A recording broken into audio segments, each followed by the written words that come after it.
코로나로 인해서 직격탄을 받은 게 저라고 얘기를 조금 전에 해주셨는데요. 그렇지만 저는 어떤 면에서는 굉장히 또 기쁘기도 해요. 여러분들 볼 수는 없지만 사실 여러분들 정말 보고 싶거든요, 제가. 근데 여러분들을 이렇게 1,000명이 넘는 우리 하늘 가족을 저랑 일단 어쨌든 테크놀로지를 통해서 지금 연결된 거잖아요, 지금. 이렇게 연결되어 있다는 것이 저에게는 굉장히 큰 감격이고요. 그래서 여러분들에게 잘 메시지를 전했으면 좋겠다는 생각으로 어젯밤에 가슴이 많이 뜨더라고요. 새벽 1시가 되도록 잠이 안 오더라고요, 어제. 사실 코로나19를 생각하면 이건 거의 기습이라고 볼만 해요. 왜냐면 작년 말에 12월 31일에 우한에서 원인 불명의 폐렴 환자가 27명이 있다는 보고를 들은 것이 사실 이 코로나19가 처음 발발된 시간이었습니다. 그리고 난 다음에 이것이 막 중국에서 불릴 듯 일어나다가 우리나라에서도 1월 20일 날 첫 번째 확진자가 나왔어요. 그리고 우리나라에서 확진자가 나타나고 초기에는 잘 방역을 잘 하고 있다고 봤는데 대구를 중심으로 해서 그 확진자가 갑작스럽게 늘어나면서 오늘 아침 지금 현재 우리나라에 10시 발표를 보니까 그러니까 지금 한 1시간 반 전에 발표한 걸 보면 우리나라 확진자가 3,526명이 됐습니다. 순식간에 3,000명을 넘었고 아마 이대로라면 5,000명을 넘는 것도 뭐 이렇게 곧 이번 주 안에 넘지 않을 거라고 생각이 됩니다. 그 중에서 불행하게도 오늘 한 명 더 돌아가셔서 17명이 사망하신 걸로 봅니다. 전 세계적으로도 이것이 61개국까지 퍼져나갔기 때문에 이제는 전 세계적인 대전염병으로 가고 있지 않는가라는 생각을 할 수밖에 없는 상황이고 확진자만 86,901명이고요. 그 중에서 사망자가 2,977명입니다. 굉장히 많은 숫자죠. 근데 사실 중국을 제외하고 따지면 확진자는 7,077명이고 사망은 107명 정도가 지금 보고되어 있습니다. 사실 이렇게 급작스러운 위기가 그러니까 작년 말만 해도 우리는 이런 코로나 바이러스라고 하는 것에 생각도 안 했고 이런 전염병이 또다시 우리에게 이렇게 전 인류의 위기를 가져올 거라고는 꿈에도 생각하지 않았어요.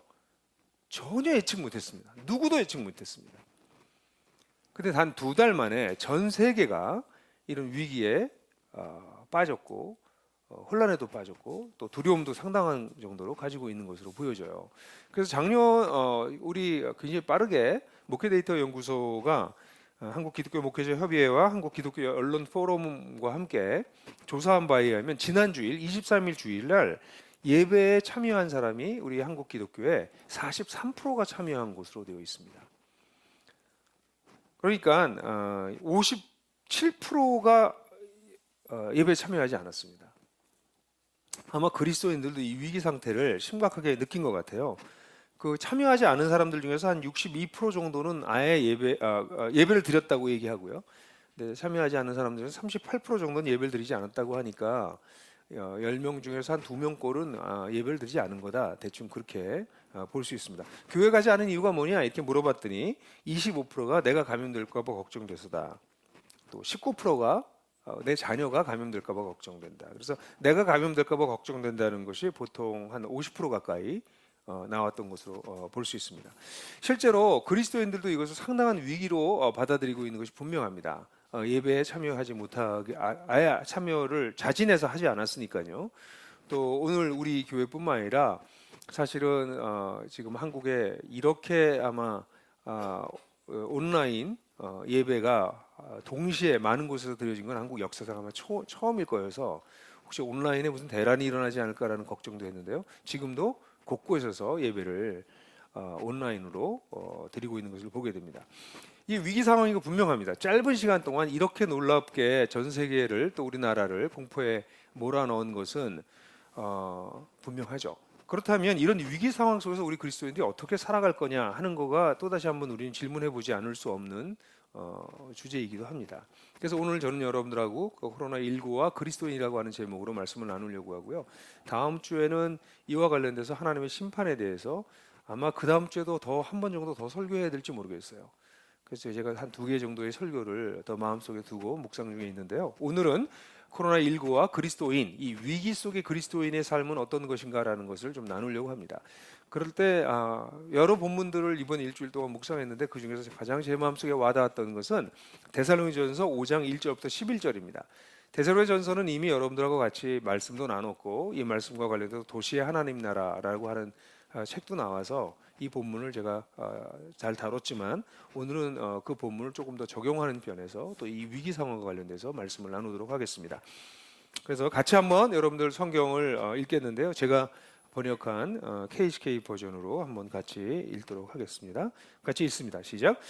형제자매 여러분, 그 시기와 그 시기에 대해서는 여러분에게 더 쓸 필요가 없습니다. 왜냐하면 여러분 자신이 주님의 날이 밤에 도둑처럼 온다는 것을 매우 잘 알고 있기 때문입니다. 그들이 평안하다, 안전하다고 말할 그때 임신한 여인에게 진통이 오듯이 갑자기 멸망이 그들에게 닥칠 것이니 그들이 결코 피하지 못할 것입니다. 그러나 형제자매 여러분, 여러분은 어둠 속에 있지 않으니 그날이 여러분에게 도둑과 같이 놀라게 하지 않을 것입니다. 왜냐하면 여러분은 모두 빛의 자녀이며 낮의 자녀이기 때문입니다.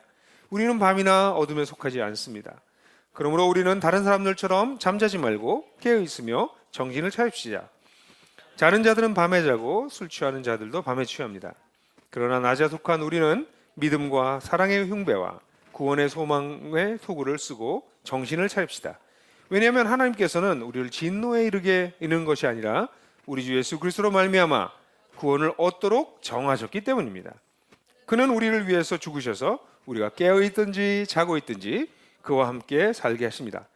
그러므로 여러분은 지금도 그렇게 하는 것과 같이 피차 격려하고 서로 세우십시오. 이 본문을 보게 되면 이 본문에 두 종류의 사람이 있다는 것을 보여주는데요. 그 중에 하나가 세상에 속한 사람이고 또 하나는 진정한 그리스도인입니다. 이 세상에 속한 사람들의 특징을 한번 볼까요? 세상에 속한 사람들은 그 소속이 밤과 어둠이라고 표현하고 있습니다. 밤과 어둠에 속했다 이렇게 얘기했습니다. 이 밤과 어둠이란 사실 이 본문에 대한 해설은 제가 이미 도시의 하나님 나라에서 자세히 했기 때문에 제가 좀 반복하지 않으려고 좀 하고 있지만 몇 부분은 이야기를 해야 될 것 같아요. 이 밤과 어둠은 하나님을 인정하지 않은 세상과 그 사람들의 상태에 대해서 구약으로부터 신약에 이르기까지 지속적으로 이야기하고 있는 상징입니다. 하나님을 인정하지 않는 세상과 그리고 그 사람들의 상태를 밤과 어둠으로 이야기를 하죠. 왜냐하면 성경에서는 하나님을 빛으로 얘기하고 생명으로 얘기합니다. 근데 이 빛이신 하나님을 거절했기 때문에 사람들은 어둠 가운데 있을 수밖에 없다라는 것이 성경의 가르침이고, 그 어둠 가운데 고통을 당하고 있는 자들에게 하나님께서 빛을 비추실 것이다. 그것이 구약에서 이야기하고 있는 예언이었고, 그 빛으로 예수님께서 오신 것이죠. 그래서 여러분들 잘 아시는 것처럼 요한복음 1장 15절을 보게 되면, 요한복음 1장 5절을 보면 아주 그것이 가장 대표적으로 표현된 구절이라고 말할 수 있는데, 그 빛이 어둠 속에 비치니 어둠이 그를 이기지 못했다. 이건 세 번역이 그렇게 번역했고요. 옛날 개역 성경에는 이기지 못했다는 것을 깨닫지 못하였다 이렇게 표현했는데, 둘 다 가능한 표현입니다. 어둠이 빛을 이기지 못했다. 또 어둠이 빛을 이해하지 못했다. comprehend, 깨닫지 못했다. 이게 요한복음 1장 5절 얘기입니다. 그러니까 세상은 어둠이고요. 예수님은 빛으로 세상에 오셔서 이 어둠을 몰아내려고 하셨던 것이죠. 근데 불행하게도 세상 사람들이 이 빛을 깨닫지 못했다라는 것이 성경의 가르침입니다. 여러분, 어둠 속에 있다는 것이 이 세상의 어떤 아주 상징적인 표현입니다. 사람들의 상태입니다. 어둠 속에 있다는 게 뭘까요? 잘 안 보인다는 겁니다. 여러분, 잘 안 보이면 당연히 잘 모릅니다. 어디로 가야 될지. 당연하죠. 이것은 만약에 하나님이 창조주이시고 그 창조주이실 뿐만 아니라 우리를 만드신 분이 계실 뿐만 아니라 그분이 우리의 존재에 대해서, 우리 인생에 대해서 의미를 부여하시는 분이라면, 그 하나님을, 창조주 하나님이시며 우리에게 의미를 부여하시는 분에 대해서 무지하다면, 그런 사람들은 인생의 의미를 암중모색하듯이 어둠 속에서 찾아가듯이 찾을 수밖에 없는 존재가 될 수밖에 없습니다. 그러니까 사람들은 왜 살아야 되는지, 어떻게 살아야 되는지 잘 모릅니다. 그래서 택하는 방법은 많은 사람들이 살아가는 그 흐름, 그 속에서 안전함을 찾으려고 하는 거죠. 다른 사람이 다 이렇게 사니까 나도 이렇게 살아. 잘 모르겠으니까요. 그게 어둠 속에 있는 사람들의 모습입니다. 당연히 인생의 의미를 잘 모르니 죽음의 의미도 알 수 없고, 죽음 이후에 어떤 삶이 우리에게 오는지에 대해서도 다 무지할 수밖에 없습니다. 그럼 사람들은 그냥 살아. 다 그렇지 라고 말하고 살아갑니다. 이것이 어둠 속에 살아가는 사람들의 특징입니다. 하나님 없이 살아가는 사람들의 특징입니다. 그것을 어떤 식으로 소확행이든 자기 성취든 here and now, 여기에서 지금의 즐거움이든 뭘로 그것을 포장했든지 간에 사람들의 마음속에 근저에는 사실 근원에 대한 불안과 두려움이 있기 마련입니다. 근데 놀라운 것은 이렇게 불안과 두려움을 근저에 가지고 있기 때문에 평상시의 생각은 불안과 두려움이 아니고요, 오히려 거꾸로 평안하다, 안전하다 하는 얘기를 말하고 듣는 것입니다. 이 3절에 보면 밤에 속한 사람들, 어둠에 속한 사람들이 3절에 뭐라고 얘기하고 있습니까? 그들이 평안하다, 안전하다고 말할 그때 이렇게 얘기합니다. 사람들은 평안하다, 안전하다고 말하다, 이 표현은 번역을 조금, 영어 성경은 이것을 뉘앙스를 살린 번역들이 있는데요. 그것은 평안하다, 안전하다고 말하고 있는 동안에, 이게 뭐냐면 지속적으로 말하고 있다는 거예요. 지금도 말하고 있다는 것입니다. 한 번, 두 번 선언하는 것이 아니라 평안하고 안전해, 이걸 끊임없이 얘기하고 있는 동안에 이런 임신한 여인에게 산고가 갑자기 닥치는 것처럼 닥칠 것이다, 이렇게 얘기하는 것이다. 다시 말해서 사람들은 지속적으로 세상은 평안해, 안전한 거야, 이렇게 평상시에 괜찮아, 잘 될 거야, 설마 무슨 일이 있겠어, 다 사라져 등등의 말을 하면서 평안하다, 안전하다라는 말을 하고 듣기를 원하는 거죠. 실제로 여러분들 12월 이번 코로나19가 오기 전에 생활을 한번 생각해 보세요. 우리 연말을 잘 지냈죠. 그 연초에도 잘 지냈죠. 구정 갈 때까지도 뭐 별 문제 없었죠. 재밌는 일도 많았죠. 다 사라져, 괜찮아. 모든 사람들이 아무런 위기의식을 느끼지 못하고 삽니다. 왜냐하면 끊임없이 TV에서는 평안하다, 안전하다라고 얘기하고 우리가 서로 주고받으면서 괜찮아, 그냥 그렇게 사는 거야, 그렇게 끊임없이 얘기하고 있다는 것이죠. 이것을 7절에서는 밤에 취한다 이렇게 표현하고 있습니다. 밤에 취했다. 그래서 술 취한 것과 같다 이렇게 표현하고 있습니다. 밤에 취했다는 것이 무엇입니까? 우리가 살고 있는 세상이 피스와 세이프티, 평화와 안전을 보장해 준다고 말하는 것을 거기에 세뇌되고, 그래서 그것을 추구하고 산다는 것을 말합니다. 이런 것을 가지면, 이런 것을 하면, 그런 데를 가면 당신은 안전해, 당신 살만해 라고 끊임없이 얘기해요. 전 TV를 볼 때마다 그런 걸 너무 강력하게 느껴요. 세상 문화는 끊임없이 우리에게 안전해, peace, safe, 평화야, 안전이야 라고 이야기해요. 그래서 사람들은 거기에 이 밤에 속한 사람들, 낮에 속한 사람들, 다시 말해서 하나님을 모르는 사람들은 거기에 취할 수밖에 없다는 거죠. 이건 마치 술 취한 거와 같다 얘기했어요. 술 취한 거 어떻게 돼요? toxicate 된다고 영어로 표현합니다. 술에 의해서 독성화돼서 그것이 나를 지배하고 정상적 사고와 정상적 행동을 하지 못하도록 나를 마비시키는 것이죠. 그게 세상의 특징입니다. 실제는 평안과 안전에서는 거리가 멉니다. 사람들은 내적으로는 불안함과 불편함을 가지고 있을 수밖에 없어요. 그러나 괜찮은 것으로 칩니다. 그러다가 이런 위기가 갑자기 닥치면 이 위기에 대한 반응은 갑작스런 재앙에 놀랍니다. 2절, 3절, 4절에 여기 도둑에 놀라듯이 놀란다, 도둑이 오듯이, 여기 2절에 보면 도둑처럼 온다, 또 3절에 보면 임신한 여인에게 진통이 오듯이, 또 5절에서도 4절에서도 도둑과 같이 놀라게 하지 않을 것이다 이렇게 표현하는 것들을 통해서 이런 위기가 닥쳤을 때 사람들은 놀랄 것이다 라고 얘기를 해요. 물론 여기서 나오는 이 임산부나 도적이 닥친다라고 하는 이 표현은 예수님께서 오실 때 나타나는 마지막에 나타날 때의 일입니다. 사람들은 이런 위기 상황이 올 때 놀라요. 깜짝 놀래요.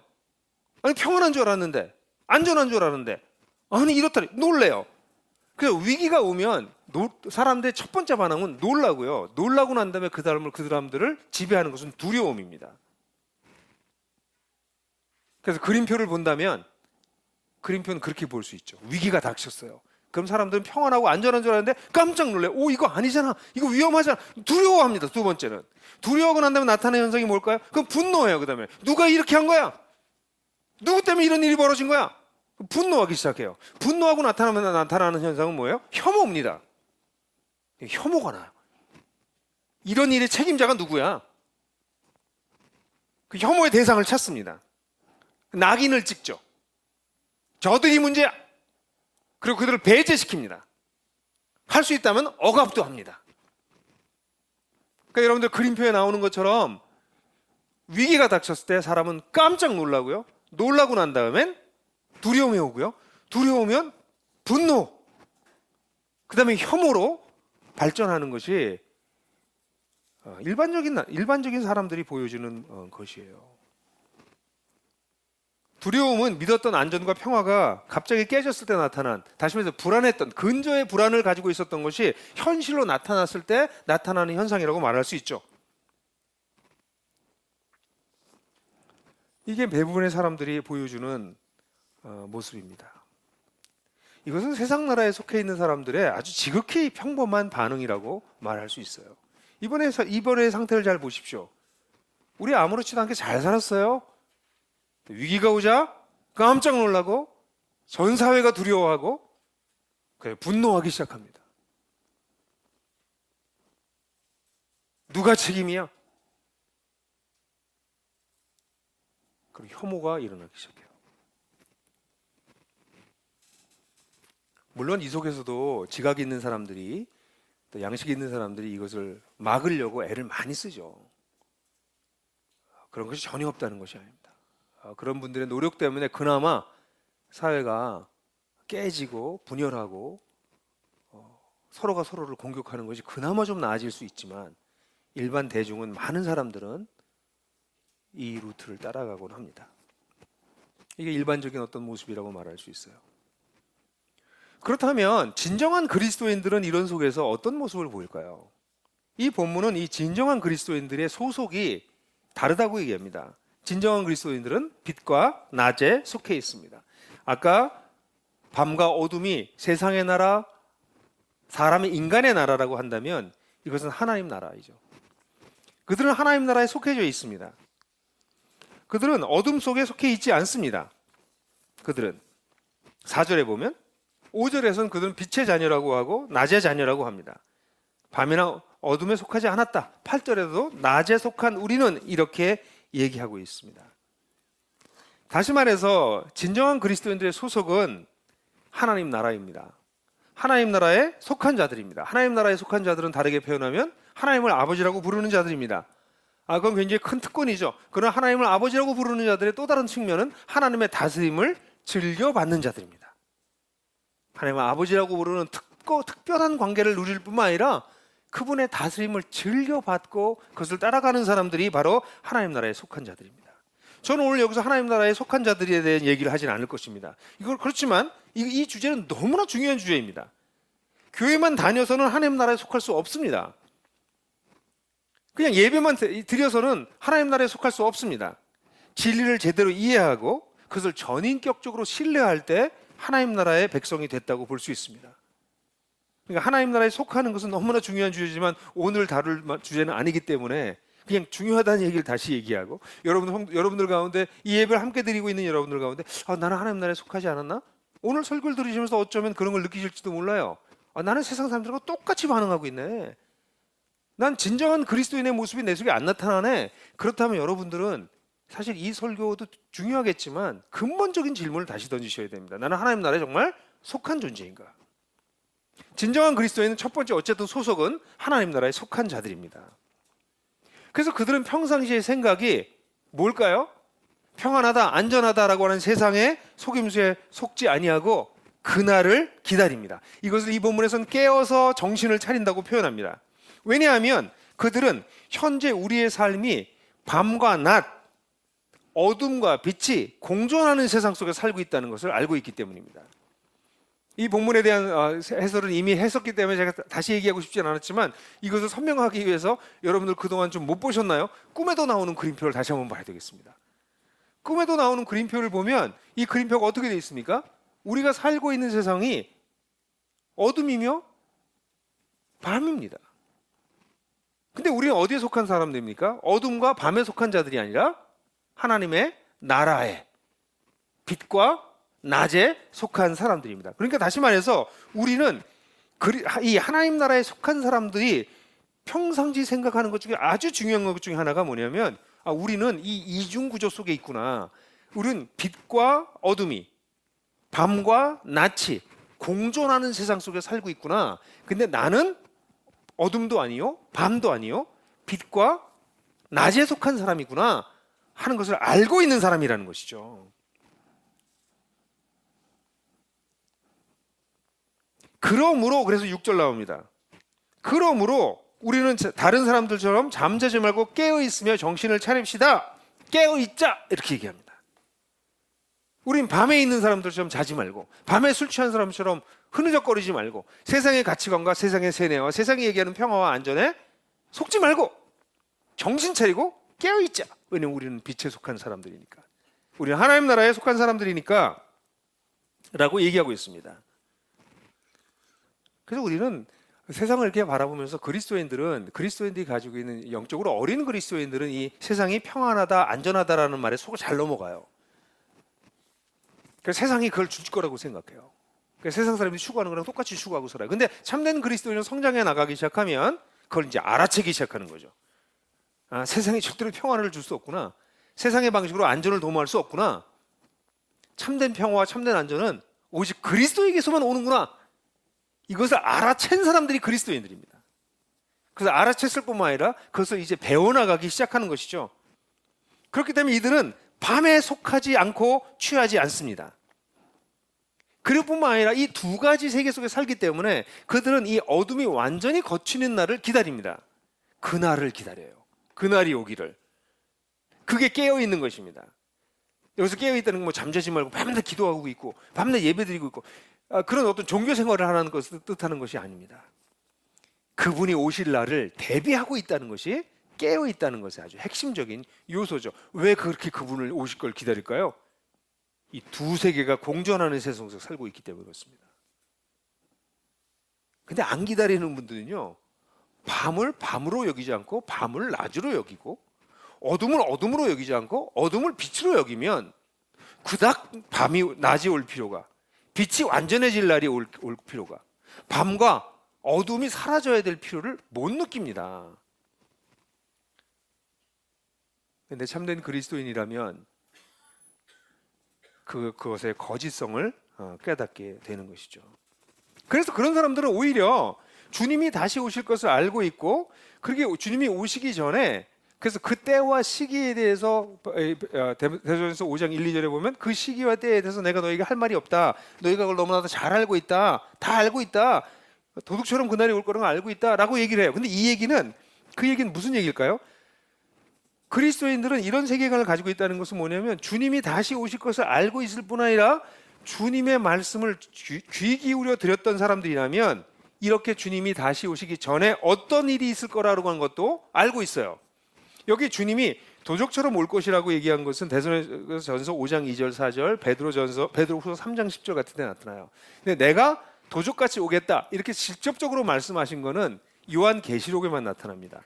요한계시록 3장 3절, 심주경 15절에 나타나요. 근데 사실 도적의 표현은 이 마태복음이나 누가복음에 예수님께서 도적이 어느 때에 이룰 줄 알았다면 방비를 했을 것이다 라고 말씀을 하시는 데 나타나요. 근데 이 얘기는 왜 나왔냐면, 그 당시 제자들이 성전의 아름다움을 예수님께 자랑했어요. 이 성전을 보세요. 헤롯 성전 얼마나 아름다워요. 그렇게 얘기하니까 이 성전이 다 무너질 거다, 이런 예언을 하셨거든요. 그러니까 제자들이 깜짝 놀라서 그런 날이 언제 올 거예요? 라고 말하니까 주님께서 말씀하셨어요.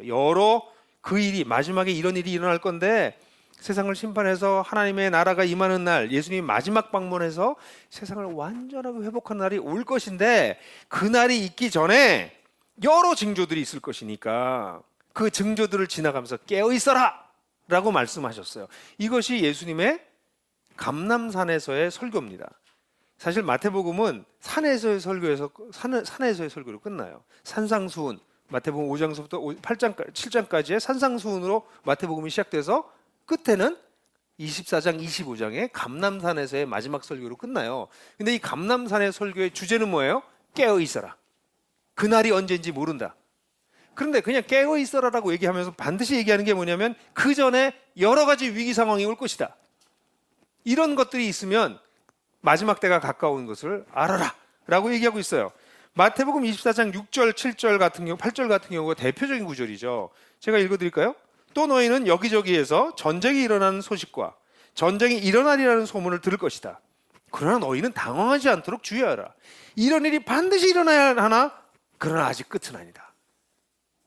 그러니까 그리스도인이라면 마지막에 주님께서 세상을 회복하시기 전에 세상에 이런저런 국지전, 국내전 또는 세계적인 전쟁 같은 것이 일어날 수 있는 가능성이 있다는 것을 알고 있어야 돼요. 당황하지 마라. 근데 그건 끝이 아니야. 그리고 7절에 보면 민족과 민족이 거슬러 일어나고 그래서 민족이 민족을 죽이고 제노사이드, 민족 자체를 말살시키는 일도 막 생기고 나라가 나라를 거슬러 일어나고 끊임없이 일어나고 그리고 여기저기 기근과 지진이 있을 것이다. 그러나 이런 모든 일은 진통의 시작이다. 하나님의 심판이 마치 엄마가 아이를 낳을 때 진통이 시작돼서 진통의 기간이 지나고 난 다음에 그 다음에 아이가 나오는 것처럼 이런 일이 있다면 진통이 시작됐다는 것을 보면 된다. 그렇게 얘기하고 있는 거예요. 재미있는 건요. 저 혼자 재미나요? 누가복음 똑같은 구절을 누가복음 21장 10절에서는 누가는 단어 하나를 더해요. 그때 예수께서 그들에게 말씀하셨다. 민족이 일어나 민족을 치고 나라가 일어나 나라를 칠 것이다. 큰 지진이 나고 곳곳에 기근과 역병이 생기고 하늘로부터 무서운 일과 큰 징조가 나타날 것이다. 이 역병이라는 단어는 신약에 2번밖에 사용되지는 않았어요. 근데 제가 이건 다음 주쯤에 제가 말씀을 나눌 때 이 역병, 이 전염병에 대한 이야기를 성경에 나타난 전염병에 대한 이야기를 좀 하긴 할 겁니다. 그 하나님의 심판과 관련된 얘기를 할 것이지만 마지막 때 나타날 일이 뭐예요? 기근, 곳곳에서 굶어 죽는 사람. 지금 전 세계적으로 굶어 죽는 사람들이 적지 않다는 걸 알고 계시잖아요. 곳곳에서 지진에 대한 그래서 백두산 영화도 나왔잖아요, 최근에. 전쟁, 끊임없이 전쟁은 일어나고 있고요. 우리나라도 그 전쟁에 위험이 있는 도사리고 있는 그 나라고요. 역병도 생길 것이다. 이런 전염병도 생길 것이다. 그 마지막에 그러니까 만약에 그리스도인들이 예수님의 그날을 정말 기다리는 사람들이라면 이 어둠의 세상 속에 살면서 밤의 세상 속에 살면서 낮과 빛의 나라에 속해 있다는 것을 정말 믿고 살아가는 사람들은 이 어둠과 밤이 완전히 사라지는 그날 주님이 오시는 날을 간절히 기다릴 것이고 그날이 어느 날 갑자기 올 것인데 그날이 오기 전에 이런저런 징조가 있을 건데 그 중에 하나가 기근과 전쟁과 역병과 이런 것 같은 여러 가지 사람들을 깜짝깜짝 놀라게 하고 당황시킬 만한 일들이 있을 것이다 라고 주님께서 말씀하신 것을 마음에 두고 있는 사람들이에요. 깨어 있다는 것은 주님이 언제 오실래나 단순히 이렇게 즐겁게 주님만을 기다리는 것이 아니라 인류가 이런 굉장히 고통스러운 시간들을 지나고 주님을 맞이하겠구나. 어둠이 기세를 불러일으키는 기세 등등하게 세상 사람들을 당황하게 하고 놀라게 하는 일들이 벌어지겠구나. 그리고 그런 와중의 끝에 주님께서 언젠가 다시 오시는구나 라는 세계관을 가지고 주님을 기다리는 것을 뜻하는 것이죠. 그러니까 참된 그리스도인이란 그냥 예수 믿고 난 죽으면 천당 가요 라고 얘기하는 거로 얘기하기엔 너무나 세계관적인 면에서 너무 일천한 것이죠. 정말 그의 나라와 그 빛과 낮에 속했기 때문에 어둠과 밤이 지배하는 세상 속에서 주님을 따라가면서 그날을 기다리고 세상에 깜짝 놀랄 만한 일이 생겨도 그닥 놀라지 않고 왜냐하면 그런 날이 반드시 올 거라고 주님께서 말씀하셨기 때문에 그러나 그것은 끝이 아닐지 모른다고. 그렇다면 이런 위기가 일어났을 때 우리 그리스도인들 어떤 반응을 보일까요? 참된 그리스도인들은 그들은 견고한 기초 위에 서 있기 때문에 다른 종류의 삶을 살 수 있습니다. 그들은 8절에 보면 그래서 참 재밌는 표현이 나오잖아요. 8절에 뭐라고 나와요? 그러나 낮에 속한 우리는 믿음과 사랑의 흉배, 구원의 소망의 투구를 쓰고 정신을 차립시다. 우리가 정신을 차릴 수 있는 이유가 뭐냐면 우리를 보호하는 아주 강력한 보호 장비들이 우리에게 있다는 것이에요. 흉배와 투구가 있답니다. 여러분들 과거에 로마 전쟁할 때 로마의 이 군사들의 모습이 보이시잖아요. 흉배. 왜냐하면 우리 치명적인 곳이 우리 심장과 우리 머리 아니에요. 심장과 머리를 막아주는 것이 흉배와 투구입니다. 우리 그런 게 있다는 거예요. 그런 걸 가지고, 근데 그 믿음, 흉배와 투구의 이름을 여기서 바울은 뭐라고 얘기하고 있습니까? 뭐라고 얘기하고 있어요? 믿음과 사랑의 흉배, 구원의 투구. 여기서 많이 들어봤죠? 믿음, 소망, 사랑. 이게 이름을 바꿔도, 그러니까 믿음과 사랑은 반드시 흉배고, 구원은 반드시 투구고, 뭐 꼭 그렇게 소망은 꼭 투구, 뭐 이렇게 꼭 하지 않으셔도 돼요. 이건 믿음, 소망, 사랑이라는 것이 우리를 보호하는 보호 장구이라는 것이에요. 그럼 믿음, 소망, 사랑이 뭐예요? 더 정확하게 표현하면 그리스도에 대한 믿음, 그리스도에 대한 사랑, 그리스도에 대한 소망이 우리를 지켜준다는 것이에요. 우리가 공격을 당해서 좀 베일지 몰라요. 다칠지 몰라요. 그러나 우리의 흉배와 우리의 투구가 우리의 생명을 잃지 않도록, 우리의 구원을 잃지 않도록 우리를 지켜주신다고 말씀하고 있어요. 이게 우리의 견고한 기초입니다. 여러분, 우리가 두렵지 않은 사람이 아닙니다. 우리도 두려운 사람입니다. 이 밤과 어둠, 그리고 갑자기 나타나는 위기들, 이런 것들 우리를 두렵게 할 것입니다. 그러나 우리가 그 두려움에 흔들리지 않는 이유는 없다는 것이 아니에요. 우린 전쟁 상태에 나갔지만 우리를 지켜주는 흉배와 투구가 있다는 것입니다. 그리스도에 대한 믿음과 그리스도에 대한 사랑과 그리스도에 대한 소망, 그것이 우리를 지켜준다는 것입니다. 그러니까 정신을 차리라는 얘기는 우리가 그리스도에 대한 이 믿음, 소망, 사랑을 붙들고 있을 때, 정신줄을 놓지 않고 그리스도께 집중하고 있을 때 견딜 수 있다는 것입니다. 정신 차릴 수 있다는 것이에요. 만약에 정신줄 놓으면요, 바로 피습당합니다. 그래서 우리에겐 믿음과 소망과 사랑이라고 하는 놀라운 그리스도께 속한 우리를 보호하는 것이 있어요. 그뿐만 아니라 구절인 걸 다시 한번 정확하게 얘기하잖아요. 왜냐하면 하나님께서는 우리를 진노에 이르는 것이 아니라 우리 주 예수 그리스도 말미암아 구원을 얻도록 정하셨다. 구원을, 여기 제가 그렇게 설명했었죠. 구원을 쟁취하도록 정하셨다. 우린 구원을 반드시 얻고야 말 것입니다. 이런 고통과 혼란을 지나서 반드시 구원을 얻고야 말 겁니다. 그렇게 하나님이 뭐 하셨다고요? 정해 놓으셨다고요. 그러니까 우리는 이 위에 굳건히 서 있는 거죠. 그렇기 때문에 10절을 보면 더 놀라운 표현이 나오죠. 우리가 깨어 있든지 자고 있든지 그와 함께 한다. 10절에 보면 우리를 위해서 죽으셔서, 우리가 깨어 있든지 자고 있든지, 여기서 자고 있는 건 밤에 자는 것을 뜻하는 것이 아니라 그 앞부분에 나왔던 죽음을 뜻해요. 그러니까 우리가 살아있든 죽든지 그 표현입니다. 살아있든 죽든지 하나님 뭐 하려고? 그와 함께 하기 위해서. 우리는 하나님과의 수익적인 관계에서 하나님을 예배하고 하나님과 동행하는 삶을 살도록 하시려고 그분이 우리를 위해서 죽으셨다는 거예요. 이게 그리스도인들의 전혀 다른 종류의 삶입니다. 위기 상황 속에서 많은 사람들이 두려워하고 혐오하고 분노하고 이런 상황 속에서 그리스도인들은 평안, 진짜 평안과 진정한 안전을 누리면서 살아갈 수 있는 이유는 바로 그분이 우리를 지키시고 계시다는 거예요.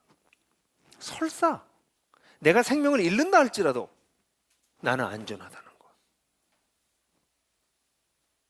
그게 그리스도인들이 가지고 있는 믿음입니다. 참된 그리스도인들이 누릴 수 있는 축복인 것이죠. 그래서 깨어있든지 자고 있든지 우리는 주님과 함께 있습니다. 죽어도 주님과 함께 있어요. 죽을 수도 있어요. 그건 뭐 겁이 나죠. 죽는다고요? 뭐 죽음에 대한 생각을 많이 안 해본 분들은 그럴 줄 몰라요. 그러나 우리의 신앙이 점점 깊어지기 시작하면 죽음이라는 걸 난 피할 수 없구나. 언젠가 죽음이 나한테 올 뿐 아니라 굉장히 가까이 있을지도 모른다. 죽음을 지나도 나는 주님과 함께 있구나. 그러려면 살아있는 동안 주님과 함께 계셔야죠. 살아있는 동안 주님과 함께 있는 것이 선명하지 않은데 죽고 난 다음에 하나님과 함께 있는다는 게 무슨 의미가 있겠어요? 근데 살아있는 동안 주님과 함께 동행하는 사람들은 죽음은 멀지 않았고, 그리고 죽음을 지나면 여전히 나는 그분과 함께 있을 뿐 아니라 그분과 더 가까이 있게 되겠구나. 죽음을 두려워하는 것이 아니라 죽음을 지나가길 간절히 소망하는 거죠. 그렇게 되니까 11절에는 마지막으로 뭐라고 얘기하고 있어요? 그러므로 여러분은 지금도 그렇게 하는 거가, 지금 잘하고 있다는 거예요. 잘하고 있는데 지금도 그렇게 하는 것처럼 피차 격려하고 서로 세우십시오. 수직적 관계가 하나님 앞에서 단단히 세워지면 반드시 그것은 수평적 관계로 나타납니다. 성도를 섬기고 이웃을 사랑하는 삶을 지금까지 그렇게 살아간 것처럼 열심히 잘 살아내세요. 전혀 다른 종류의 삶이죠. 위기가 왔어요. 위기가 왔을 때 사람들이 두려움이 없는 것이 아니라 두려움이 있지만 그 두려움 가운데 우리의 견고한 기초를 생각하고, 야, 마지막 날이 점점 가까이 오는구나 라는 것을 기대하고, 그 속에서 하나님과 동행하고 하나님을 더욱더 사랑하고, 그러면서 이웃들과 형제들을 돌보는 삶을 살아가는 것은, 아, 올 게 왔구나, 이게 앞으로 있을 일들 중에 하나고 이것이 마지막은 아닐 가능성이 있겠지만 마지막일지도 모르고, 이 과정 속에서 나는 나의 삶을 잘 살아야지, 나에게 맡겨진 사람 잘 사랑하고 내 몫의 인생을 잘 살아야지. 전혀 다른 종류의 삶을 사는 것이 바로 위기 속에 빛나는 진정한 그리스도인의 삶의 모습입니다. 그렇다면 이 위기 속에 빛나는 진정한 그리스도인의 삶에 대해 조금 더 구체적으로 얘기해 봅시다. 첫 번째, 이렇게 하기 위해서는 제일 먼저 중요한 것은 개인적인 두려움을 다루는 것입니다. 여러분, 두려움이 없다면 그것은 맹신입니다. 두려움은 반드시 있기 마련입니다. 전쟁에 나가면 안 무서워, 이런 사람은 금방 죽을 거예요. 적군의 칼과 화살을 두려워하기 때문에 몸을 피하는 것입니다. 근데 두려움에 떨면 그것 때문에 죽을 것입니다. 그러니까 두려움이라는 건 나쁜 것이 아니에요. 아주 나쁜 것이 아닙니다. 두려움은 있게 돼 있어요. 그런데 그러니까 다시 말해서 두려움은 어떤 면에서 위기 감지 능력이라고 말할 수 있어요. 아, 위기가 있구나라는 걸 감지하는 것이니까 두려움이 나쁜 거 아니에요. 그러니까 난 하나도 안 무서워, 이건 맹신입니다. 우리가 세상을 살면서 어둠이 지배하는 세상, 어둠이 지배하는 것 같은 세상에서 빛의 자녀로 살아갈 때 우리가 어둠의 공격을 받을 거라고 하는 것에 대해서 두려움을 갖는 것은 나쁜 것은 아닙니다. 그런데 문제는 우리가 그리스도인으로 질문해 봐야 돼요. 내가 그것이 위기를 감지하는 능력으로서의 두려움으로 받아들이는 것인가, 아니면 나의 존재가 흔들릴지 모른다라고 하는 두려움인가? 이건 다른 것이에요. 전쟁에 나갈 때 적의 화살과 칼을 두려워하면서 나가는 사람이 자신의 몸을 보호할 수 있지만 그 두려움에 떠는 사람은 전쟁을 하지 못하는 것처럼. 그러니까 문제는 이 두려움을 없애는 것이 아니라 두려움을 재석해야 되는 것이죠. 아, 이런 두려움은 실존하는 두려움이구나. 그렇지만 나에게 믿음과 소망과 사랑은 실제인가? 믿음과 소망의 흉패와 구원의 소망의 투구를 가졌다라고 하는 것이 이 두려움으로부터, 이 무서운 칼날과 무서운 화살로부터 나를 보호해 줄 것이라는 걸 내가 정말 믿느냐? 내가 살든지 죽든지 그와 함께 하는 것이 나의 삶의 궁극적 목적이니 결국 죽음이라는 것을 통과해서 나는 그와 함께 있게 될 것이다 라는 걸 정말 믿느냐?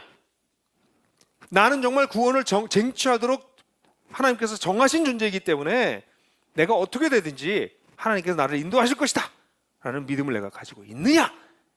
그래서 내가 느끼는 두려움을 재석하고 극복할 수 있느냐?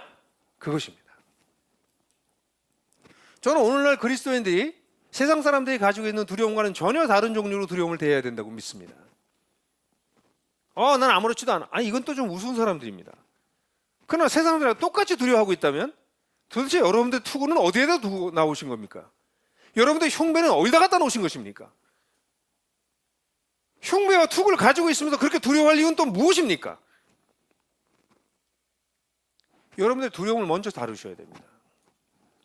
그 두려움을 다루지 않으시면 세상 사람들이 두려워하고 분노하고 다른 사람을 혐오하고 하는 그 루트를 그대로 따라가게 됩니다. 그래서 여러분들은 그 두려움을 먼저 다루셔야 됩니다. 저는 초대교회에 대해서 공부를 하면서 여러 가지 도전을 많이 받는데요. 로드니 스타크라고 하는 사회학자가 쓴 기독교의 발흥이라고 하는 책을 제가 한국 우리 목사님들한테 소개했더니 이 책이 굉장히 많이 여러 목사님들이 지금 이번 기회에 인용을 하시더라고요. 너무 감사한 일이에요. 근데 그 책에 보면 이 역병이 일어났을 때 그리스도인들이 어떤 식으로 반응했는가라고 하는 자료들을 한 챕터에 다루고 있어요. 제가 이 얘기를 하면 다음 주에도 조금 더 할지 모르겠는데요. 근데 이 주 251년에 카르타고의 주교였던 키프리안 같은 사람은 당시에 역병이 로마 제국에 2번 정도 아주 크게 일어났습니다. 인구의 3분의 1 이상이 죽었을 거라고 보여져요. 정확한 통계가 없으니까 모르지만 옛날에 전염병이 돌면 아주 순식간에 많은 사람이 확 사망했습니다. 그래서 AD 100년이 조금 넘었을 때 한 번 역병이 들었고 AD 200년이 넘었을 때 한 번 더 역병이 들었습니다.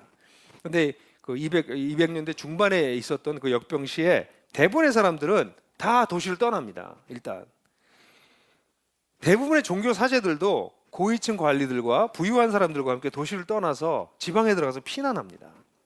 일단 그곳을 피해요. 심할 경우엔 자기의 가족들을 다 버립니다. 역병 걸린 사람들, 죽지도 않은 사람을 내다 버리기도 합니다.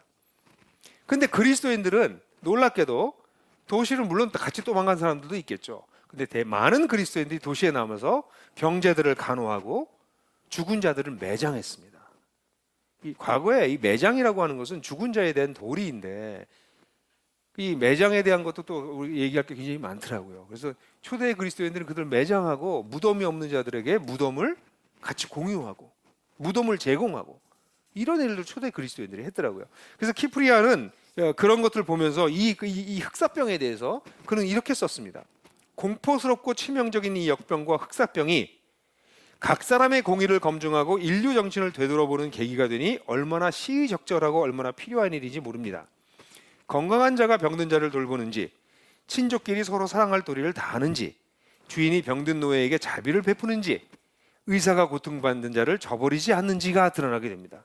실제로 당시에 수많은 의사들은 도망가 버렸어요. 로마의 그 당시 굉장히 유명한, 지금은 또 이름이 남아있는 유명한 의사가 이 전염병에 대해서 할 말이 별로 없습니다. 도망가 버렸기 때문에. 가족들도 다 버리는데 이게 다 드러나게 된다는 것이죠. 이 심각한 사망이 별다르게 우리에게 공하는 바는 없지만 특별히 그리스도인과 하나님의 종에게는 죽음을 두려워하지 않는 훈련을 하며 기꺼이 순교를 갈구하게 만드는 계기가 되었습니다. 우리에게 이것은 죽음이 아니라 힘겨운 훈련입니다. 그리스도에게는 이 훈련이 죽음을 멸시함으로써 면류관을 바라보고 앞으로 전진하는 영광이 됩니다.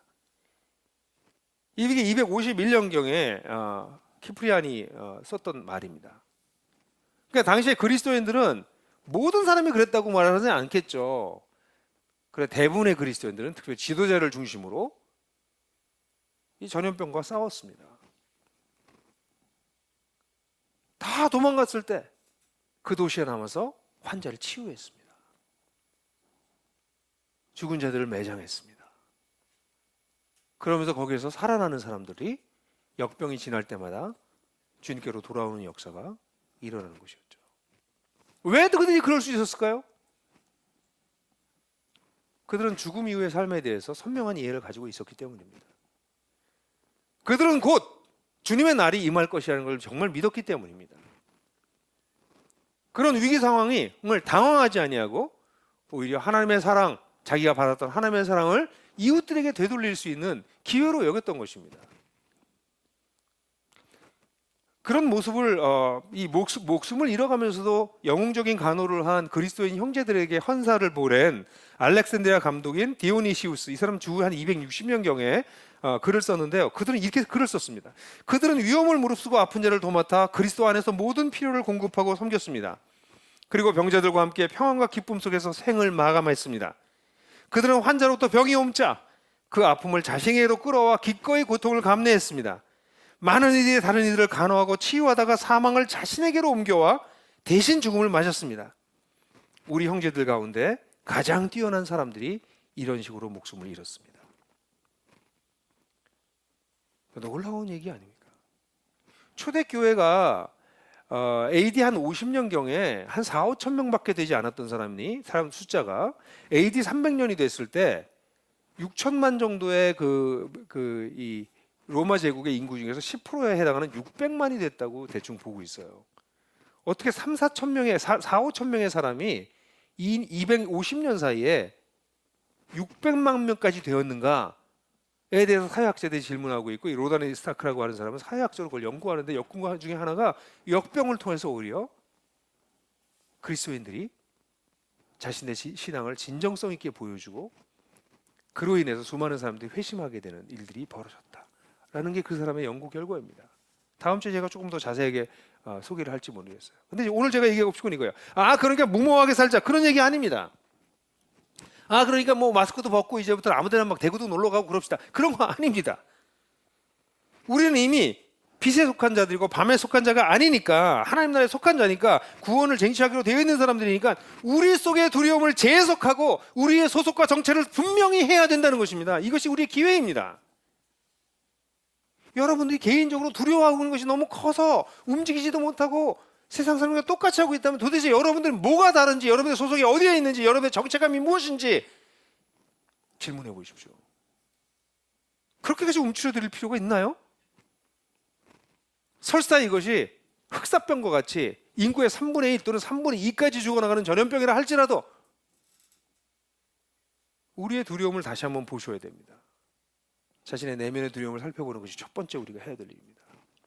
그리고 난 다음에 다른 걸 하실 수 있습니다. 근데 속에 두려움이 남아있으면 그럼 그 다음 얘기들은 더 이상 진전시키는 것은 어렵습니다. 힘겹습니다. 그러나 사랑하는 형제자매 여러분들, 어디 계시든지 여러분 속에 있는 두려움을 다시 잘 들여다보십시오. 재해석하십시오. 발전시키십시오. 그래서 그리스도인답게, 참된 그리스도인답게 여러분들의 두려움을 건강한 두려움으로 바꾸십시오. 그게 첫 번째 우리 그리스도인들 해야 될 일입니다. 그게 우리가 하나님을 모르는 자들과 다를 수밖에 없는 유일한 지점이 거기에 있습니다. 거기가 출발점입니다. 이게 되고 나면 그 다음에 할 수 있는 것이 우리가 사회적인 두려움을 좀 다뤄야 됩니다. 왜냐하면 우리는 나 혼자 사는 것이 아니라 사회 속에 같이 살고 있기 때문에 그렇습니다. 아까 여러분들에게 보여드렸던 그림표를 다시 보여드릴까요? 위기가 오면 어떻게 된다고요? 놀라요, 사람들이. 놀라운 다음에 어떻게 해요? 다음 두려워합니다. 두려워하고 난 다음에 그것을 분노.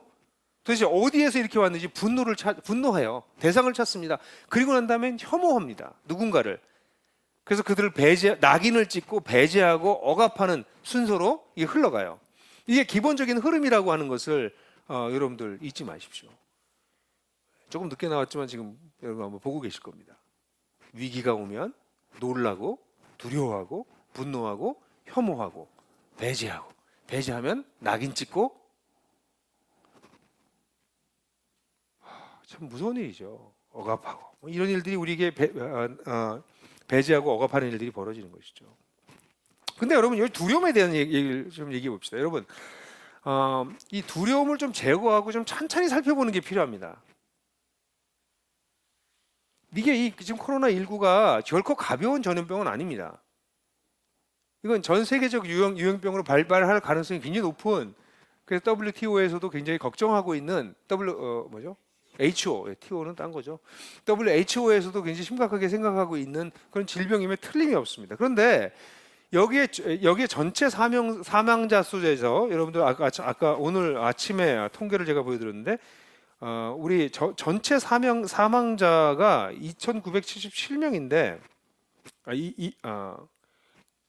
중국을 제외하면 중국에서의 사망자만, 제가 좀 숫자 잘못 말씀드렸어요.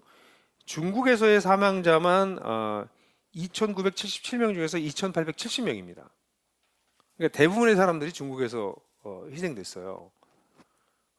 실제로 이거 외에 지금 중국 제외하고 사망자는 107명입니다. 전 세계에. 그러니까 중국에서만 현재 2,870명이 희생됐습니다. 근데 이 숫자는 굉장히 큰 숫자임에 틀림이 없지만 반드시 또한 고려해야 될 상황은 중국은 보통 다른 나라랑 다르다는 것입니다.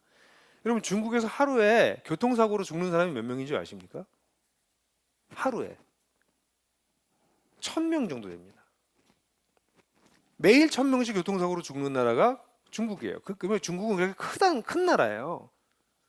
근데 거기에서 지금 2달 가까이 지나서 2,870명이 이 전염병으로 사망했습니다. 작은 숫자는 아니지만 중국이라고 하는 거대한 나라를 생각해 보면, 글쎄요, 우리나라도 잘 보셔야 됩니다. 2018년에 우리 한 해 재작년이죠.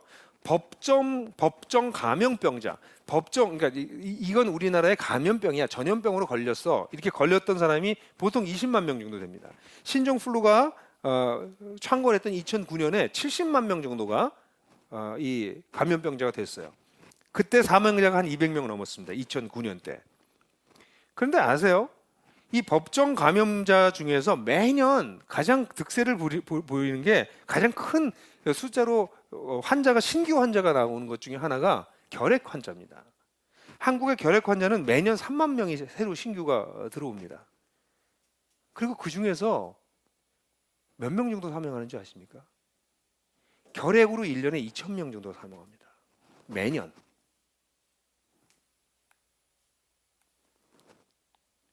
결핵을 제외하고 다른 전염병으로 사망하는 사람들은 한국에 보통 매년 300명 정도가 됩니다. 저는 코로나19를 가볍게 생각하자는 얘기를 하는 게 아니에요. 무시할 수 없는 위험한 질병이고 세계적인 유행병, 팬데믹으로 발전할 가능성이 있습니다. 그러나 코로나19가 마치 전쟁이나 일어난 것처럼 사회 전반이 마비되는 것은 좀 이상한 일입니다. 이렇게까지 두려워할 필요가 없는데 너무 두려움이 중폭되고 분노를 유발시키는 언론과 정치인들이 있어요. WHO에서도 이걸 우한 코로나로 부르지 말자, 지역명을 쓰지 말자고 해도 끊임없이 우한 폐렴이라고 쓰는 정치인들과 언론들이 있습니다.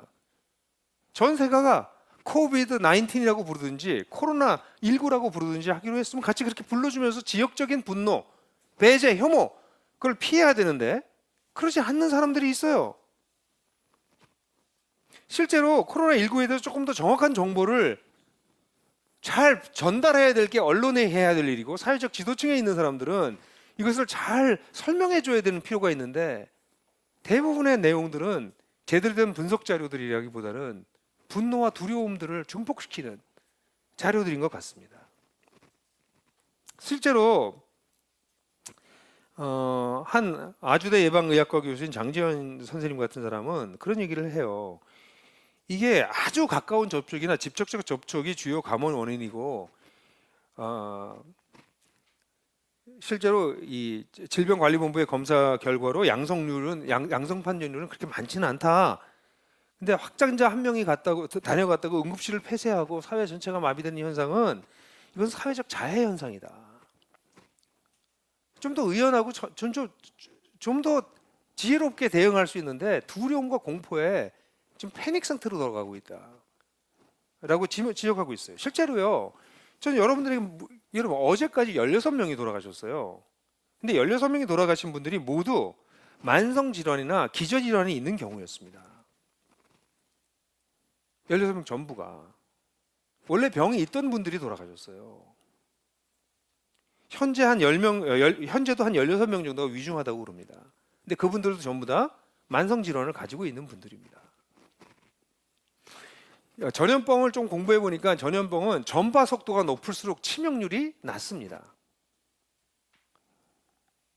전반적으로 지금까지 전염병들이 다 그렇습니다. 이게 세균으로 인한 것이든 바이러스로 인한 것이든 거의 비슷하게 나타납니다. 실제로 많은 사람들은 이 코로나19가 감기나 독감처럼 인류가 지속적으로 같이 살아야 될 것일지도 모른다. 살짝 왔다가 가는 병으로 올 것으로 아마 그렇게 이 코로나19는 완전히 없어지지 않을 가능성이 많다. 왜냐하면 전염력이 너무나 빠르고 증상이 슬쩍 있다 가는 경우가 많기 때문에 치명적이진 않지만 아마 감기처럼 독감은 좀 더 위험하죠. 독감 사망률도 굉장히 높으니까 그런 것처럼 인류가 같이 살아가야 되는 그래서 백신이 빨리 만들어져야 되겠죠. 근데 제가 이 얘기 왜 드리냐면 그냥 위생적인 삶을 살고 면역력을 높이면 그렇게 두려워하지 않아도 되는 질병으로 보여요. 건강하던 사람들이 이렇게 되는 것이 아니라 이미 아팠던 사람들이 정신병동에 수용돼 있어서 면역력이 완전히 바닥나 있고 그랬던 분들이 이번에 돌아가신 거예요. 저는 한국 사회에 있는 분노와 혐오가 이 코로나19보다 더 큰 위험이라고 생각해요.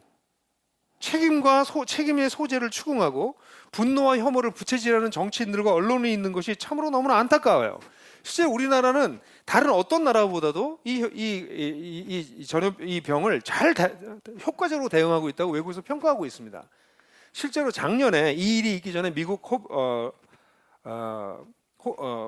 조지 홉킨스 보건안전센터에서 글로벌 보안 안전지수, 그러니까 전염병에 대해서 안전한 나라가 어디 있는가 이렇게 조사했을 때 우리나라가 아시아에서는 태국이 8위인가 9위인가 그리고 우리나라가 10위였습니다. 그러니까 아시아에서 유일하게 태국 다음에 우리나라예요. 그러니까 1위가 미국이고 물론 불행하게도 북한은 맨 밑에서 세 번째더라고요. 150 몇 개국 중에서. 근데 우리나라는 그렇게 굉장히 잘 준비가 되어 있는 나라다. 질병에 대해서 전염병에 대해서 대응할 수 있는 나라다라고 평가를 했었는데 실제로 이번에 외국이 놀란 것은 이번에 우리 이 검사를 6만 건 가까이 했습니다. 지금 우리나라에서. 일본에서 2천 건밖에 못했어요. 우리나라에서는 키트를 자체 만들어서 엄청난 속도로 지금 검사하고 있습니다. 미국은 몇백 건이 안 됩니다. 지금. 그 미국에서 그거 하려면 몇백만 원 듭니다. 검사비가. 의료 보장 제도나 여러 가지 면에서 우리나라는 이것을 매우 잘 다루고 있는 것으로 보여져요. 중국을 제외하고 총 사망자를 보더라도 7,077명 중에서 지금 돌아가신 분들이 107명입니다. 전 세계에 약 1.5% 정도의 치명률로 보여집니다. 확진자 중에서. 근데 우리나라는 3,526명 중에서 17분 돌아가셨어요. 0.48% 정도입니다. 치명률이 다른 나라에 비해서 3분의 1 정도로 떨어집니다. 저는 우리나라가 코로나19를 국제사회에서 가장 선봉에서 최전선에서 좀 지키고 있는 나라라고 생각해요. 저는 정부를 옹호하거나 이럴 생각이 없습니다. 지금 사실을 좀 보자. 잘하고 있는 건 참 잘하고 있다. 자부심을 가질 만한 일들이 많은데 나라가 마치 지금 큰일 난 것처럼 이렇게 호들갑을 떨 필요가 과연 있는가? 이런 두려움, 이런 혐오 어디서 오는 건가? 저는 이번 신천지가 혐오의 대상이 되는 것에 대해서 안타까움이 있어요. 신천지가 이번 기회에 그 실체를 드러내는 것은 참 다행이라고 생각해요. 그들의 거짓과 범법 행위에 대해서는 사법적 책임을 적법하게 물어야 돼요. 그러나 그들을 혐오해서는 안 돼요. 그들에게 초법적 대응을 해서도 안 돼요. 그들도 시민으로서 권리가 있기 때문에. 그러나 지금 한국 사회에서 일어나고 있는 것은 제가 볼 때 혐오에 가까워요. 우리 사회가 합의한 법적 절차에 따라서 책임을 물으면 돼요. 근데 그렇지 않은 방식으로 혐오하는 것은 그리스도인으로서는 불가능한 일이고 성숙한 시민으로서도 좋은 일은 절대 아닌 것이죠. 국경을 봉쇄할 것이냐 말 것이냐 쉬운 문제 아니에요. 이런 전염병이 창궐하게 될 때 국제적 공조는 매우 중요합니다. 숙고와 논의가 필요한 부분이죠. 저는 그리스도인들이 이러한 두려움과 분노와 혐오가 판치는 세상 속에서 진정한 평화와 안전에 기초해서 불필요한 두려움과 분노와 혐오가 줄어들 수 있도록 일어나지는 않지는 않을 것 같아요. 왜냐면 이런 것을 꼭 이용하는 사람들이 있으니까. 상상이 안 가지 않으세요? 네? 마스크 사재기에 가서 여기서 돈 벌려고 하는 사람들이 있다는 게 상상이 안 가지 않으세요? 그런 질 낮은 사람들로부터 시작해서 이것을 정치적 이슈로 4월에 총선에 이용하고 싶은 사람들에게 이르기까지 세상 사람들은 밤에 속해 있습니다. 어둠에 속해 있어요. 적어도 그리스도인들은 그 밤과 어둠에 속한 것으로부터 오는 두려움과 분노와 혐오로부터는 벗어나야 됩니다. 그래서 사회적인 두려움을 잘 다뤄야 됩니다.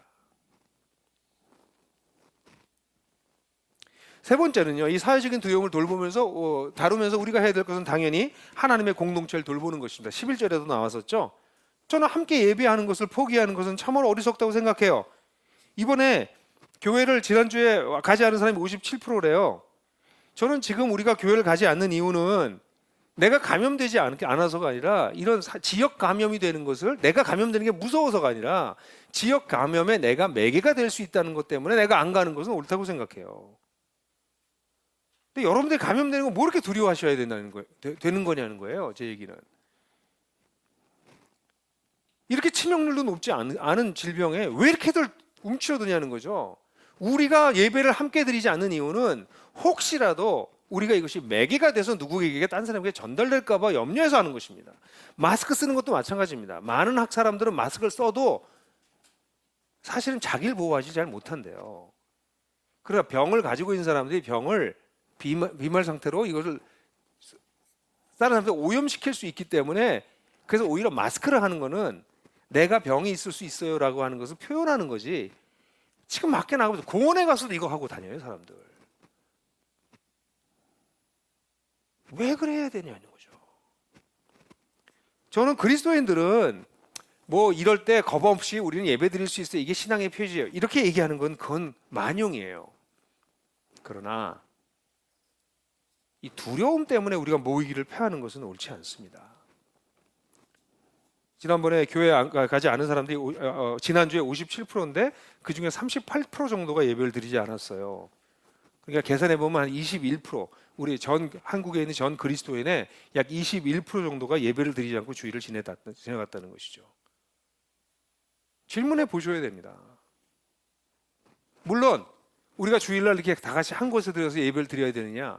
그래서 사실 굉장히 예배를 드리지 않은 사람들 중에서도 62%는 각각 교회에서 예배 안 드렸어도 뭐 방송으로 드렸던, 가정 예배를 드렸던 62%를 예배를 드렸다고 그러더라고요. 그러니까 참 좋은 부분이지만 전 그리스도인의 숫자의 20% 정도는 예배를 드리지 않았다는 것도 우리는 주목해야 되죠. 여러분, 여러 가지 방법을 찾아내 보셔야 됩니다. 그래서 우리가 찾아낸 것이 이렇게 방송 예배하는 것입니다. 예배를 무조건 없애는 것은 어리석은 일입니다. 어떤 방법으로든지 예배를 지속해야 됩니다. 왜 우리 예배하는 게 죽든지 살든지 그와 함께 있는 것이 우리들의 삶의 중요한 목적인데 그렇게 쉽게 예배를 취소하십니까? 다른 방법을 택하십시오. 지금 테크놀로지를 사용할 수 있으니까 유튜브를 쓰든 페이스북을 쓰든 스카이페를 쓰든, 가정교회 뭐 그렇게 겁나서 안 모이십니까? 증상이 있거나 어떤 위험 증후군이 있으면 모이지 않는 것이 지혜롭겠지만 가정교회도 저는 모여도 된다고 생각해요. 요 앞으로의 한 두세 주는 굉장히 위기의 상황이니까 좀 자제하는 것이 우리에게 필요합니다. 그렇다면 화상으로 함께 예배드리는 방법.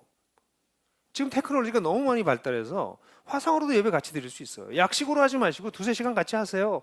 무료일 경우에 보통 1시간이면 끊어져요. 그럼 또 다시 접속하시면 되잖아요. 그 다양한 방법으로 우리는 그리스도인 공동체로서, 예배하는 공동체로서, 예배자로서의 정체성을 잃어버리지 마셔야 된다고 생각해요. 저는 굉장히 감사했던 것은 우리 다음 세대 아이들을 위해서 다음 세대 예배를 또 준비하셨더라고요. 더불어 함께 교회도 그렇게 준비했고, 제가 알기로는 동행교회도 그렇게 했고, 딴 교회들은 어떤지 제가 다 체크는 못 해봤어요.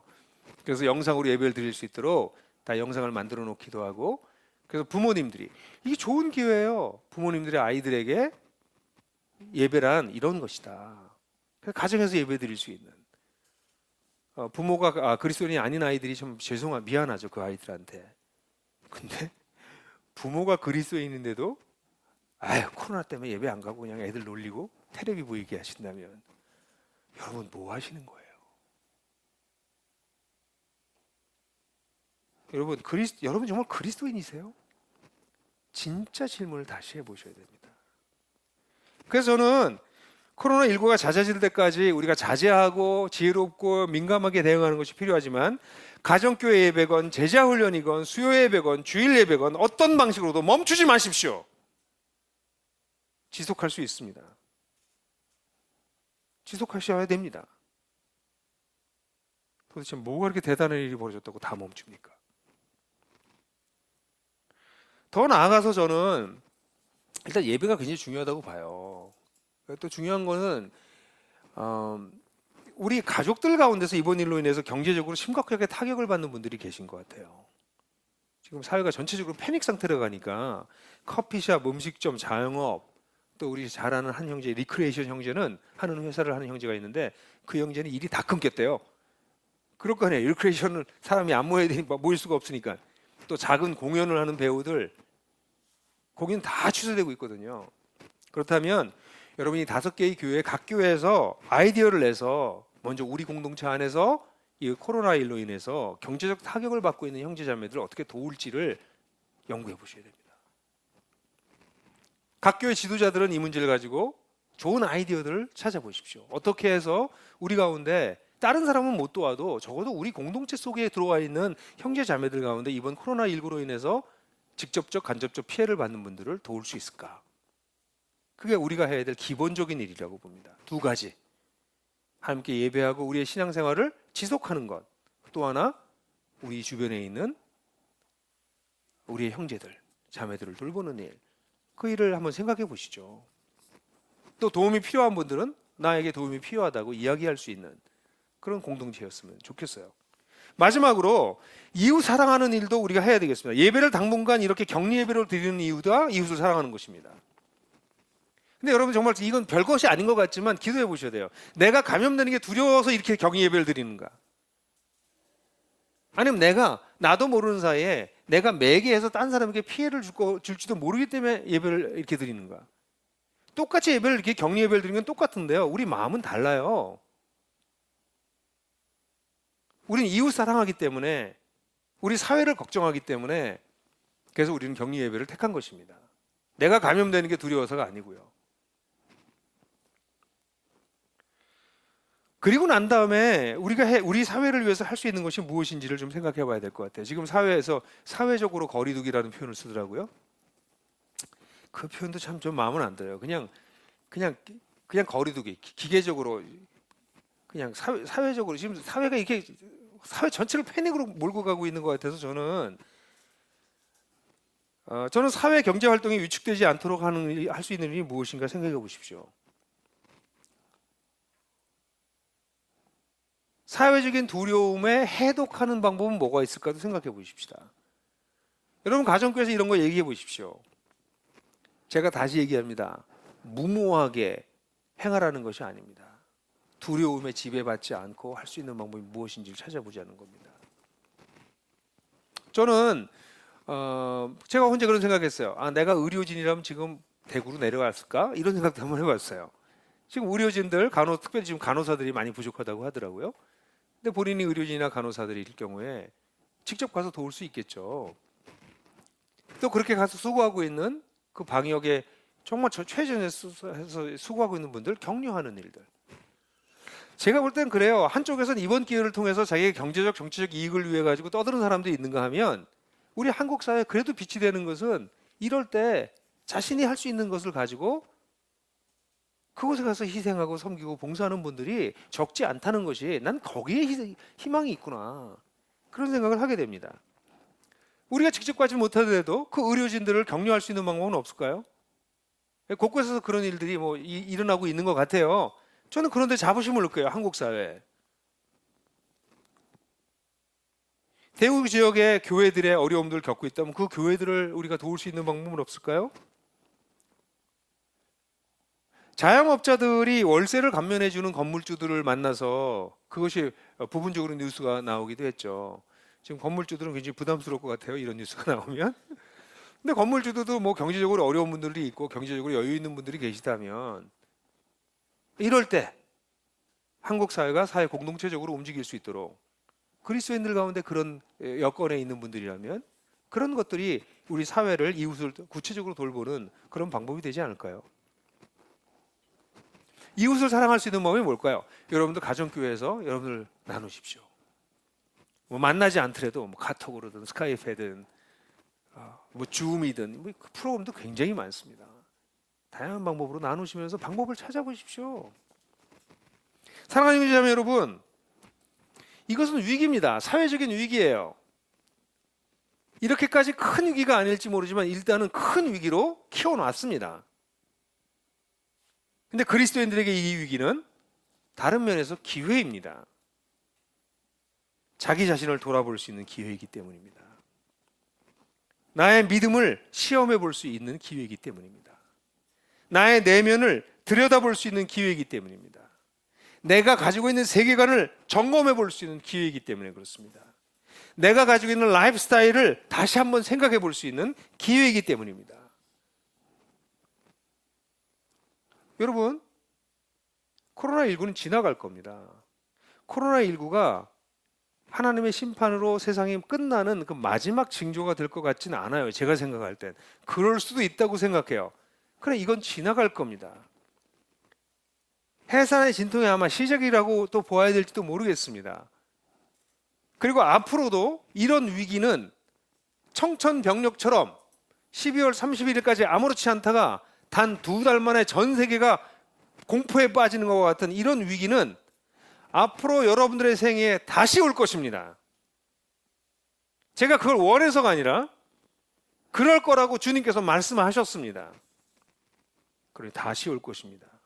그러니 이런 일은 한 번 겪고 한 번 액땜하고 말 문제가 아니라면 이런 일을 대항하면서 우리 자신을 점검하고 우리 자신들이 한 걸음 발돋움할 수 있는 기회로 만들고, 그리고 더 나아가서 우리 공동체가 제대로 된 신앙의 굳건히 설 수 있도록 돕고, 만약 할 수 있다면 한 걸음 더 나가서 두려움과 분노와 혐오와 배제로 가득 차 있는 세상에 이 스트레스 레벨을 없애진 못해도 좀 낮추는 그 역할을 해나가는 그런 기회가 될 수 있지 않을까요? 사랑하는 형제 여러분, 여러분들 개인적인 두려움을 다루십시오. 여러분들의 믿음이 그 두려움을 몰아내지 않으신다면 여러분들의 믿음은 죄송하지만 너무 어리거나 헛것입니다.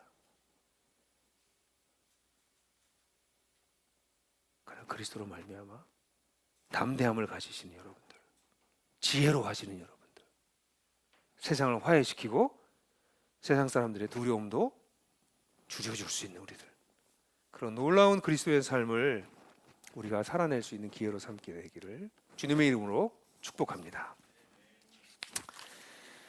지금 우리 잠깐 1분 동안 침묵하겠습니다. 다 같이 주님께서 이 말씀을 통해서 뭐라고 나에게 도전하고 계시는지 마음속에 묵상하는 시간을 갖도록 하겠습니다.